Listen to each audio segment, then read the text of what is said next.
Probably not. Am I gonna send it back?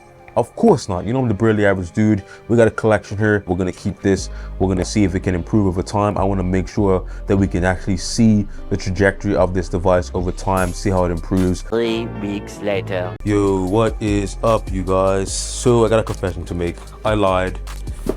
And this box right here is evidence of my lies. No, like the clip in the beginning of this video suggests, I promised that I would not return the MSI Claw because I wanted to keep up with it and, you know, see where it progresses over time.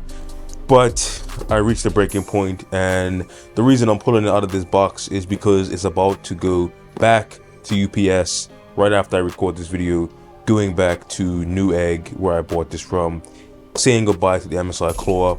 And there's a few reasons for this. Now, originally I said I wasn't going to send it back, you know, not just because I was just, you know, talking, and, you know, I'm not one of those reviewers that I wouldn't even call myself a reviewer. I'm not one of those YouTubers that just buys a product and then returns it, you know, just because I wanted to make a video of it. I have kept every single one of my handhelds that I've ever bought.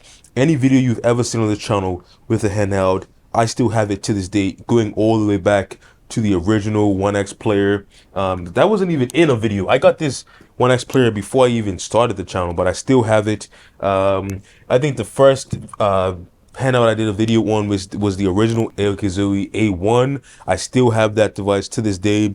Then I got the 1X player Mini Pro. I still have that. Every handout I've ever gotten, I still have it.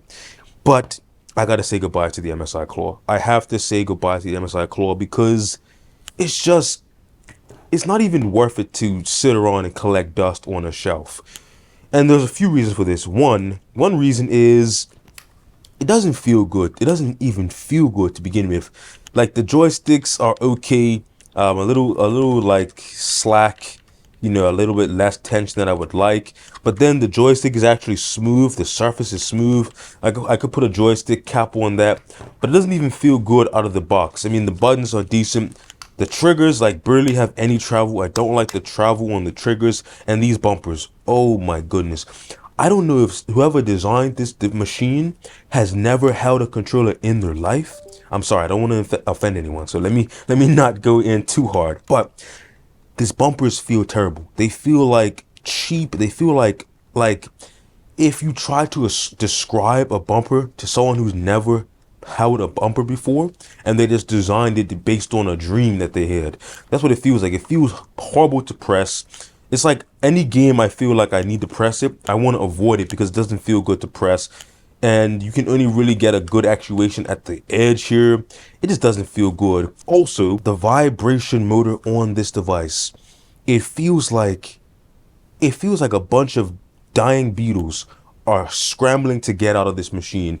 The vibration on this thing feels so cheap. It feels broken. And I know it's not broken because here's another reason I'm sending this back. This is actually my second MSI Claw. I had one and the joystick was like being weird. I sent it back. This is actually my second MSI Claw and they both feel like it's broken. The vibration actually feels like it's broken and it doesn't feel good to play. So any game that requires vibration, it doesn't even feel good. So that's like racing games where like the acceleration, the traction of the wheels, the changes in the terrain and the road, the grip, all of those things like rely on the vibration to give you that immersion. It feels like garbage.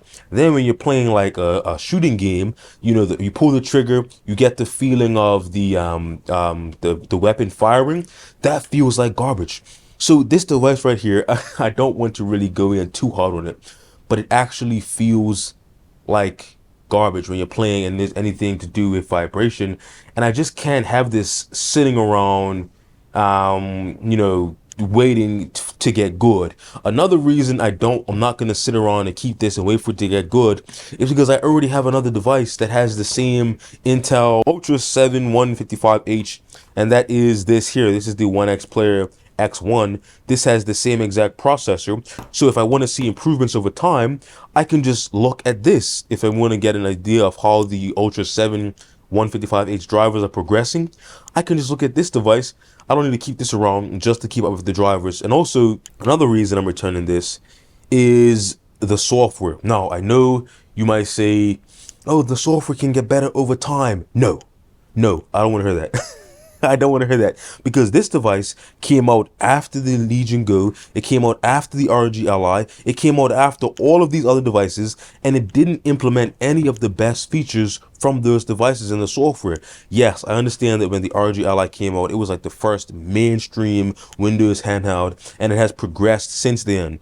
But then, why didn't the MSI Claw software implement all of those features that existed on the RG Ally before it was released? It's like they looked at the landscape and they said, nah, forget all that.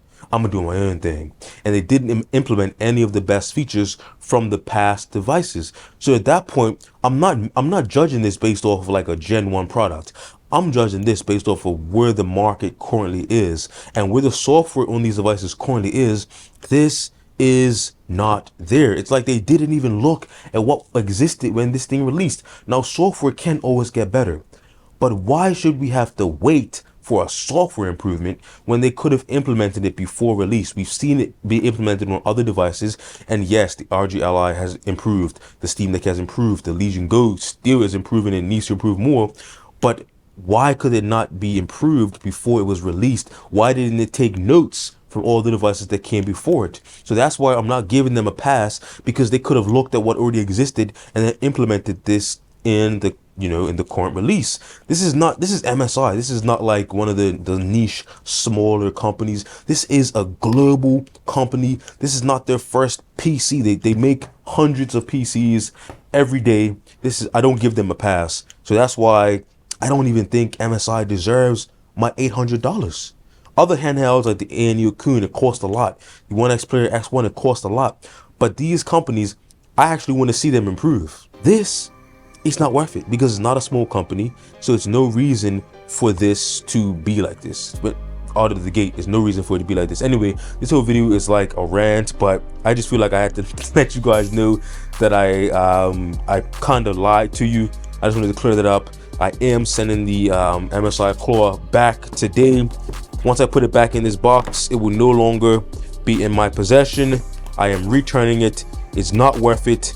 Sorry I lied, but I really just couldn't hold on to this one. It's not worth it. And anyone that has it, leave a comment down below if you have the MSI Claw, if you're holding on to it, because I can't do it. I'm sorry. I'm sorry, you guys. And I promise to try not to lie to you guys in the future. But anyway, that's it for me. Leave a comment down below, like, subscribe, ring that bell, all that great YouTube stuff, and I will catch you guys in the next video. I apologize again for lying to you guys, but the MSI Claw really is not even worth the space on my shelf, and it has to go back. I'm sorry, it has to go back, and that's about it.